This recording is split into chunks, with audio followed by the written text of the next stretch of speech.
3 দিনে শেষ কলকাতা টেস্ট, 30 রানে হারল ভারত। চিরচেনা ইডেন গার্ডেন্সের স্পিন পিচে দক্ষিণ আফ্রিকার কাছে 30 রানে হেরেছে ভারত। মাত্র 124 রানের লক্ষ্য টপকাতে পারেনি স্বাগতিকরা। তৃতীয় দিনে 12 উইকেটের পতন হয়েছে।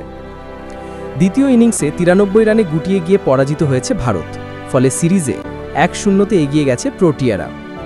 প্রোটিয়া স্পিনার সাইমন হার্মারের স্পিন বিষে আক্রান্ত হয়ে 35 ওভারে অল আউট হয়ে গেছে স্বাগতিকরা। দ্বিতীয় ইনিংস দক্ষিণ আফ্রিকা 153 রানে অল আউট হওয়ার পর ভারতের দ্বিতীয় ইনিংসের শুরুটাও ছিল করুণ। চতুর্থ বলে রানের খাতা না খুলেই সাজঘরে ফেরেন যশস্বী জয়সওয়াল। দলীয় 1 রান, লোকেশ রাহুলও আউট হয়ে যান। দুজনকেই বিদায় করেন মার্কো জ্যানসেন। জ্যানসেনের দেখানো পথে হেঁটে ভারতের ব্যাটিংয়ের কোমর ভেঙে দেন সাইমন হার্মার। ধ্রুব জুরেল 13, ঋষভ পান্থ 2, রবীন্দ্র জাদেজা 18 ও কুলদীপ যাদবকে 1 ফেরান তিনি। মাঝে ওয়াশিংটন সুন্দরকে ফেরান এইডেন মার্করাম।